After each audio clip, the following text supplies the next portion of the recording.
नमस्कार। TVS talks YouTube channel में आपका स्वागत है। मैं अनुपमा के आज के 12 जनवरी वाले लेटेस्ट एपिसोड के अपडेट्स और ट्विस्ट एंड टर्न्स के साथ दोबारा हाजिर हूँ। तो उससे पहले अगर हमारे इस चैनल पर आप लोग नए हैं तो इस चैनल को लाइक शेयर सब्सक्राइब कर लीजिएगा और कमेंट सेक्शन में अपनी ओपिनियन भी जरूर दीजिएगा। तो चलिए जानते हैं क्या कुछ हुआ है आज के एपिसोड में। तो टीवी सीरियल अनुपमा के आज के एपिसोड में हमें यह दिखाया जाता है कि वो लेडी अनुपमा को ये कह रही होती है कि एक रिक्वेस्ट कर सकती हूँ आपसे। अनुपमा फिर बोलती है कि हाँ कहिए ना। फिर वो लेडी ये कहती है कि कल ना हमारे घर पे संक्रांत का बहुत बड़ा त्यौहार है और श्रीनाथ जी के लिए अन्नकूट भी बनता है। और इस साल पहले बार मेरी सासू जी ने अन्नकूट की जिम्मेदारी और घर के त्यौहार के खाने की जिम्मेदारी मुझ पर सौंपी है। और मैं आप ही की जैसा कोई कैटरर ढूंढ रही थी जिसके खाने में घर का स्वाद और अपनापन हो। फिर वो लेडी अनुपमा से पूछती है कि आपका नाम क्या है।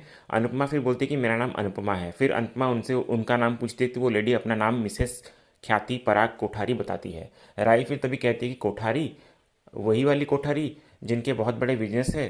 ख्याति बोलती है कि हाँ। फिर ख्याति अनुपमा को कहती है कि अनुपमा जी क्या आप हमारे यहाँ जो प्रसाद चढ़ेगा उसका ऑर्डर और घर की त्योहार के खाने का ऑर्डर ले सकती हैं।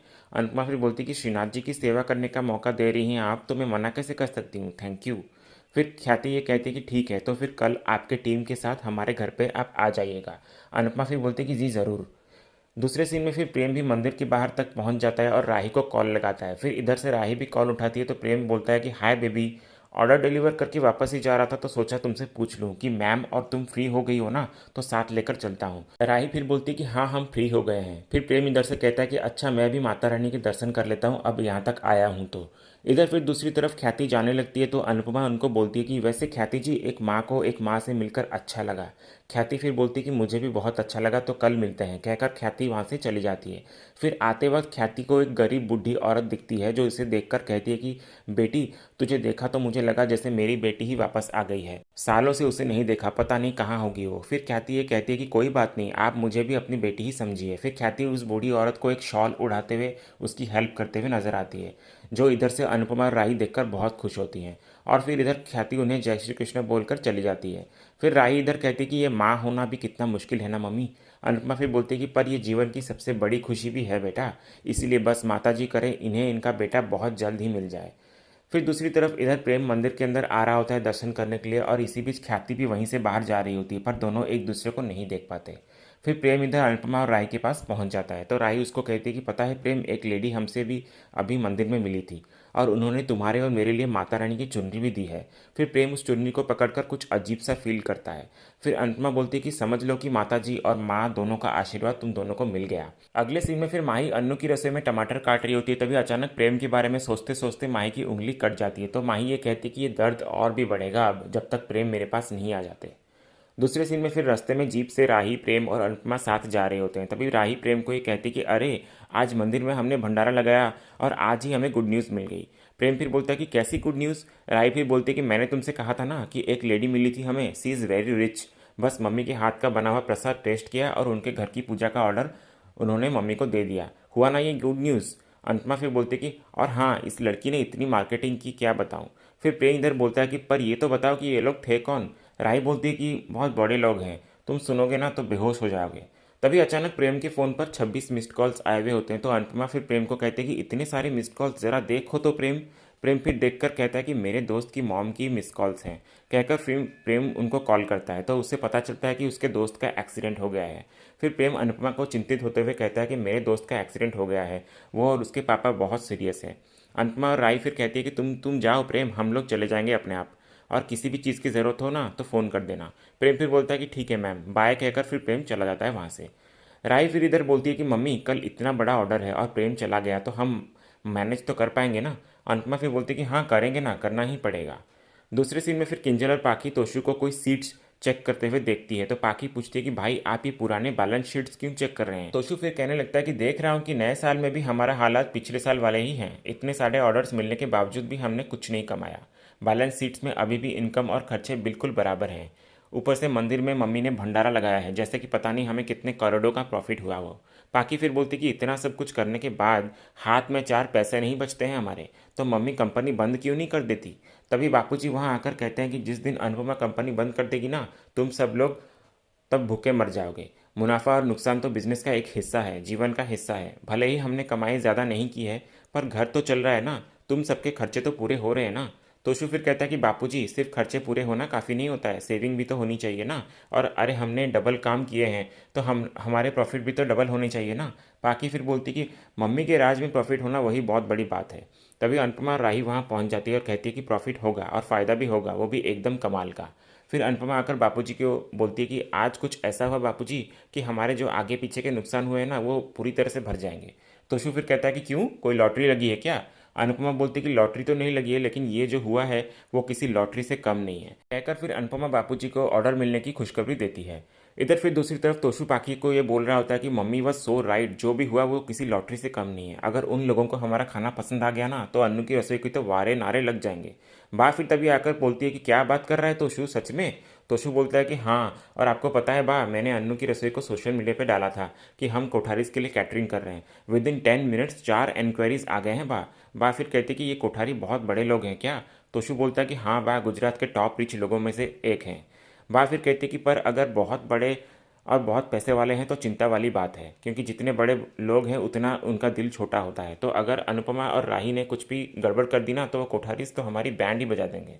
तो शिव फिर कहता है कि बात तो सही है बा, बस कल कुछ गड़बड़ नहीं होनी चाहिए, बस सब अच्छा हो और फिर एक के बाद एक ऑर्डर्स हमें मिलते जाएं। फिर देखना बा, हमारी लाइफ तो यूं ही बदल जाएगी। बा फिर बोलती है कि ठाकुर जी करे कल की मकर संक्रांति अच्छी जाए। दूसरे सीन में फिर अनुपमा अन्नू की रसोई में सारी काम करने वाली लेडीज और जानकी काकी को ये कह रही होती है कि काम तो बहुत ज़्यादा है और समय बिल्कुल कम, लेकिन अगर हम बड़े सपने देखने की हिम्मत कर सकते हैं तो बड़ी कोशिश करने की भी हिम्मत कर सकते हैं ना। वैसे हाथ में जो काम है वो रेत की तरह होता है, कब निकल जाए वो पता ही नहीं चलता, और आने वाला जो काम है ना वो लहरों की तरह होता है। अगर इसमें हमने अगर अपनी कश्ती तैरा दी तो इसका मतलब है कि हमने समुंदर पार कर लिया। इसलिए आज हमें ऐसा काम करना है कि कोठारीज की जीव का स्वाद नहीं, पेट की भूख ही नहीं, बल्कि उनकी आत्मा तक तृप्त हो जाए। फिर अनुपमा के साथ साथ सारी लेडीज़ मिलकर काम करने लग जाती हैं ऑर्डर्स के लिए।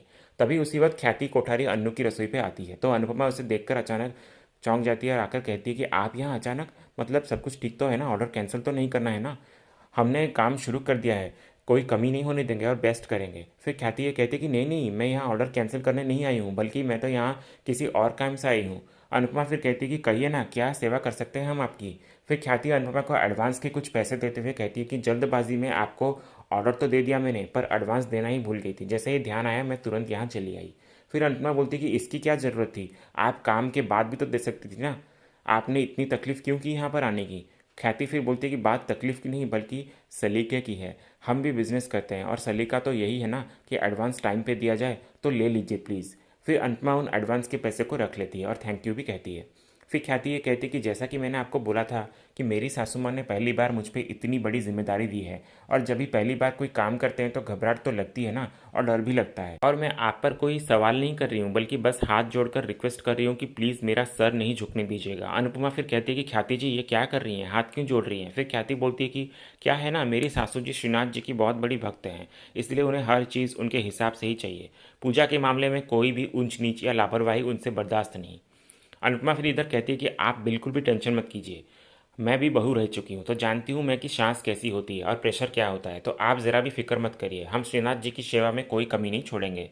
फिर ख्याति ये कहती कि अब ये समझ लीजिए कि मेरे ससुराल में मेरा मान अब आपके हाथ में है। अनुपमा फिर बोलती कि आपका मान मतलब मेरा मान। फिर तभी ख्याति को अचानक उसकी सांस का फ़ोन आता है तो वो अनुपमा को बोलती कि कल प्लीज़ टाइम पर आ जाइएगा, कहकर वो जल्दबाजी में वहाँ से चली जाती है। राय फिर इधर अनुपमा को आकर बोलती कि मम्मी लगता है ये अपनी सांस से बहुत डरती है। अनुपमा फिर बोलती कि ये डर नहीं है बेटा, बल्कि संस्कार है, वो संस्कार जो हमारे माता पिता ने हमें दिए थे कि शादी के बाद ससुराल ही घर है, सास ससुर भगवान है, चाहे कुछ भी हो जाए घर में शांति रखने की कोशिश करनी चाहिए, परिवार को जोड़ कर रखने की कोशिश करते रहना चाहिए, ऐसे बहुत सारे संस्कार। राय फिर बोलती है कि शायद मम्मी मैं ये सब कुछ समझ नहीं पाऊंगी क्योंकि मेरी सांस जो नहीं है। फिर अनुपमा राय को कहती है कि ठीक है अब छोड़िए बातें, अब बहुत सारे काम हैं और ऊपर से एडवांस भी आ गया है, तो चल सब लोग मिलकर काम करते हैं। फिर तभी राही ये कहती है कि मम्मी मैं पापड़ लेकर आती हूँ बाहर से। तभी राही जब बाहर आती है तो उसे प्रेम का वीडियो कॉल आता है, तो राही उससे पूछती है कि यू आर ओके ना प्रेम। प्रेम फिर बोलता है कि हाँ ठीक हूँ, बस थोड़ा लो फील कर रहा हूँ। राही फिर इधर से कहती है कि हाँ हॉस्पिटल जगह ही ऐसी है। प्रेम फिर बोलता है कि स्पेशली हॉस्पिटल में जब कोई अपना हो तो, और मन बहुत बेचैन हो रहा था तो सोचा तुम्हें फ़ोन कर लूँ। राय फिर बोलती है कि वैसे प्रेम मैं भी तुम्हें बहुत मिस कर रही थी, ऐसा लग रहा है जैसे कि मैं जहाँ भी देख रही हूँ ना वहाँ तुम ही दिख रहे हो मुझे, हर आहट में मुझे ऐसा लग रहा है जैसे तुम आ गए हो। फिर इधर प्रेम भी बोलता है कि मेरा भी यही हाल है राही, हर जगह पे बस तुम ही दिखाई दे रहे हो, पेशेंट्स में भी। राही फिर बोलती कि पेशेंट्स तक ही ठीक है ना, और नर्स को अपनी सिर्फ सिस्टर ही समझना, राही नहीं। प्रेम फिर इधर से बोलता कि इनसिक्योर हो रही हो क्या। राही फिर बोलती कि नहीं नहीं, वो क्या है ना, मैं तुम्हारे लिए डर रही हूँ, कहीं पिट विट गए तो। फिर प्रेम बोलता है कि पता है, मैंने ना यहाँ पे एक न्यूली वेड कपल को देखा है अभी। उनका कोई बुजुर्ग हॉस्पिटल में एडमिटेड है, तो उनसे वो आशीर्वाद लेने आए हैं। तो उन्हें फिर देखकर मन ही मन में मैंने हमारा वेडिंग प्लान वीडियो बना लिया। राई फिर कहती कि अच्छा बस अपनी इमेजिनेशन के घोड़े को यहीं रोक दो। याद है ना मम्मी ने क्या कहा है कि अभी हम शादी नहीं कर सकते। प्रेम फिर इधर से कहता है कि शादी अभी नहीं कर सकते तो क्या हुआ, शादी के सपने तो देख ही सकते हैं ना। और मैं तुम्हें इतना अच्छा ड्रीम सीक्वेंस सुना रहा हूँ, पर तुम हो कि थैंक यू मेरा मूड और ख़राब करने के लिए, कहकर प्रेम थोड़ा सा रूठ जाता है। तो राही फिर बोलती है कि प्रेम प्लीज़ सॉरी। पर प्रेम पहली बार में नहीं मानता, तो राही फिर एक फ्लाइंग किस देते हुए उसे कहती है कि अब तो मान जाओ प्लीज़। प्रेम फिर कहता है कि मान गया ठीक है। फिर उसी वक्त राही को प्रेम से इस तरह से बातें करते देख माही बहुत ही गुस्सा हो जाती है मन ही मन में।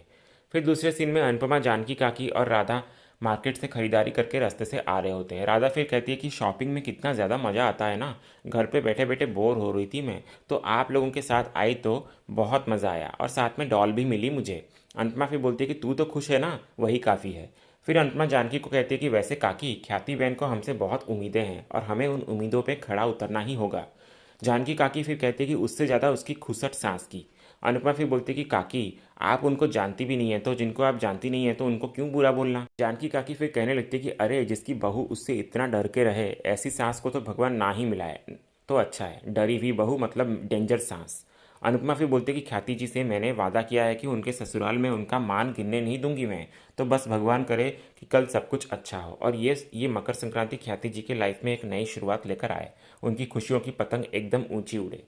फिर इसी बीच दूसरी तरफ हमें ख्याति की सांस को दिखाया जाता है, जो कि गाड़ी से आ रही होती है। तभी वो अपना फ़ोन निकालती है, तो उसके फ़ोन के वॉलपेपर में प्रेम का फ़ोटो होता है जो उसे वो देख रही होती है। तभी उसे किसी पराग का फ़ोन आता है, तो वो बोलती है कि तू परेशान मत हो बेटा, कल के पूजा की जिम्मेदारी मैंने ख्याति को दे दी है, बस हम 10 मिनट्स में मंदिर पहुंच ही रहे हैं। फिर वो फ़ोन रखकर अपने ड्राइवर से कहती है कि 10 मिनट में जल्दी मंदिर पहुंचना है हमें। इधर फिर दूसरी तरफ राधा के सामने अचानक से ख्याति की सांस की गाड़ी फुल स्पीड में आ रही होती है, तो अनुपमा ये देख लेती है और राधा को वक्त रहते बचा लेती है। और फिर अनुपमा गुस्से में आकर उस गाड़ी के ड्राइवर को डांटते हुए कहती है कि 4 व्हीलर नो एंट्री का बोर्ड दिख रहा है ना, फिर भी गाड़ी लेकर नो एंट्री वाली गली में आ गए, वो भी इतनी स्पीड में, अगर बच्ची को कुछ हो जाता तो। फिर वो ड्राइवर गाड़ी से बाहर निकलता है और कहता है कि पर हुआ तो कुछ नहीं ना मैडम जी, बात को क्यों बढ़ा रही है, मेरी मैडम को देर हो रही है। अनुपमा फिर कहती है कि ओह, अब तक इतना कलयुग नहीं आया कि अमीर का वक्त गरीब की जान से ज़्यादा कीमती हो जाए। फिर अनुपमा पीछे वाली सीट में बैठी ख्याति की सांस को बोलने लगती है कि बाहर निकलिए। फिर उसकी सास सीट की विंडो खोलती है, तो अनुपमा उसे देखकर ये कहती है कि बहुत मोटा चश्मा लगा रखा है आपने, इसलिए आपको शायद दिखाई नहीं दिया कि एक बच्ची आपके गाड़ी के नीचे आते आते अभी बची है। आपकी सिर्फ गाड़ी ही गलत लाइन पे नहीं है, बल्कि आपका एटीट्यूड भी एकदम गलत लग रहा है। इसीलिए ना तो अब तक आपने अपने ड्राइवर को डांटा है और ना ही बाहर आकर बच्ची का हाल पूछा है, और आपका भाग्य बहुत अच्छा है कि बच्ची बच गई, वरना अगर उसे एक भी खरोच आई होती ना तो। फिर ख्याति की सांस बोलती कि तो क्या। अनुपमा बोलती कि तो आपको मैं कार वाली से बेकार वाली बना देती। फिर ख्याति की सांस अनुपमा को कुछ पैसे देते हुए कहती है कि ये लो 1 लाख रुपए, ड्राइवर की गलती का हर्जाना। फिर अनुपमा बोलती है कि आप मुझे हर्जाना दे रही है, तो ठीक है रुकिए, कहकर अनुपमा अपनी तरफ से 1 रुपये का सिक्का देते हुए उसे कहती है कि ये लीजिए, मैं आपको 1 लाख 1 रुपये का शगुन देती हूँ तमीज़ का। तो आज आपका लकी डे है मैडम, कि आज से आप तमीज़ सीखने की शुरुआत करेंगी, इसलिए मैडम माफ़ी मांगिए, और जो सरकारी नियम तोड़ा है उसका हर्जाना सरकार को भरिए। फिर ये सारी बातें सुनकर इधर ख्याति की सांस बड़े ही गुस्सेल नज़र से अनुपमा को देखते हुए नजर आती है। और तभी इसी सीन के साथ ही आज का ये एपिसोड यहीं ख़त्म होता है। तो इसी तरह के अनुपमा के डेली एपिसोड के अपडेट्स जानने के लिए हमारे इस चैनल से जुड़े रहिए और चैनल को सब्सक्राइब कर लीजिएगा। मिलते हैं हम एक नए एपिसोड के अपडेट्स के साथ। धन्यवाद।